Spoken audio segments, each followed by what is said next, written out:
జగిత్యాల నుంచి మొదలుకొని కొరుట్ల, మెట్పల్లి, బాల్కొండ, ఆర్మూర్ చూసుకొని నిజామాబాద్ రోడ్లో రావడం జరిగింది. మరి ఉదయం నుంచి దాదాపుగా 9-10 గంటల లోపల 30% దాకా పోలింగ్ జరిగింది. ఆ తర్వాత 4 నుంచి 5 లోపల 70-75 వరకు పోలింగ్ జరిగింది. పరిస్థితి బాగా ఉంది. ప్రజల్లో చైతన్యం కూడా చాలా వచ్చింది. మరి ఈరోజు ప్రజలు ఏమనుకుంటున్నారంటే గతంలో 4 నెలల క్రితం జరిగినటువంటి అసెంబ్లీ ఎన్నికల్లో ప్రజల్ని మోసం చేసి ప్రజలకు తప్పుడు వాగ్దానాలు ఇచ్చి అధికారం చేజిక్చుకున్నటువంటి కాంగ్రెస్ ప్రభుత్వానికి బుద్ధి చెప్పాలనే ఆలోచనతో ప్రజలు ఉన్నారు.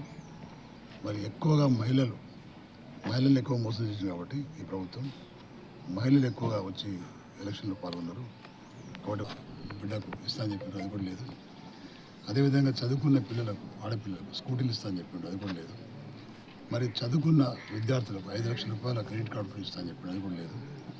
అదేవిధంగా మరి గౌరవ వేతనం అయితే జీవన వృత్తి చదువుకొని ఉద్యోగాలు రానటువంటి యువకులకు వాళ్ళకు కూడా 4,000 రూపాయలు ఇస్తున్నాడు. ఇవన్నీ బోగస్ మాటలు మాట్లాడి ప్రజలను వంచి మోసం చేసి ఎక్కినటువంటి రేవంత్ రెడ్డిని ప్రజలు తప్పకుండా శిక్షిస్తారు ఈ ఎన్నికలని చెప్పి నేను మనం చేస్తున్నా.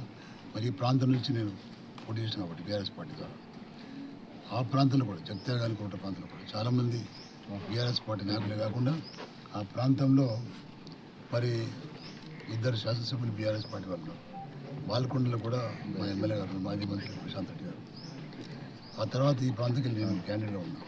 కాబట్టి ఇవన్నీ చూస్తూ ఉంటే మాకు పూర్తిగా పాజిటివ్గా వస్తూ ఉంది రిజల్ట్. మాకు 2 జిల్లా పరిషత్ చైర్మన్స్ ఉన్నారు, ఒక రాజ్యసభ సభ్యులు. కాబట్టి అందరం ఒక టీం ఈ బ్యాలెట్ ద్వారా, ఈ ఓటు ద్వారా తీసుకున్నారని భావిస్తున్నాం. మరి అదేవిధంగా కాంగ్రెస్ పార్టీ అయితే 3rd ర్యాంక్కి వెళ్ళిపోయింది. నేను నా చూస్తున్నటువంటి సరళిలో మాకు బీజేపీకి పోటీ ఉంది.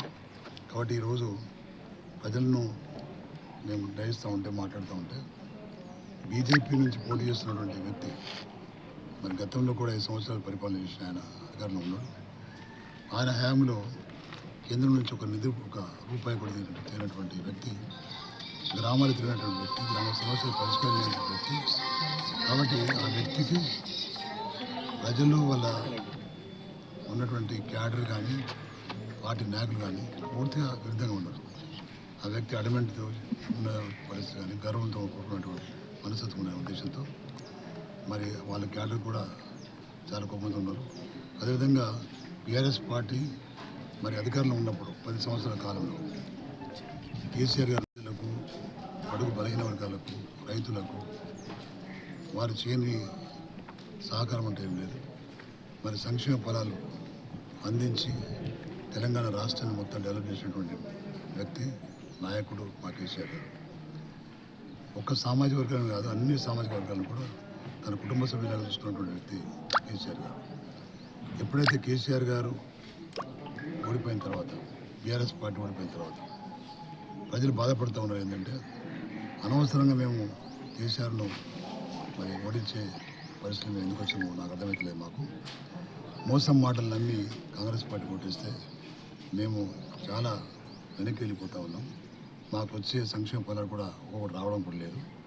ఈవెన్ కళ్యాణ లక్ష్మి చెక్కులు కానీ, మన షాదీ ముబారక్ చెక్కులు కానీ, బాండ్స్ అయితే ఉన్నాయి. సీఎంఆర్ఎఫ్ చెక్కులు కూడా లేవు. అదేవిధంగా రైతు బంధు కూడా సక్రమంగా ఇవ్వడం లేదు.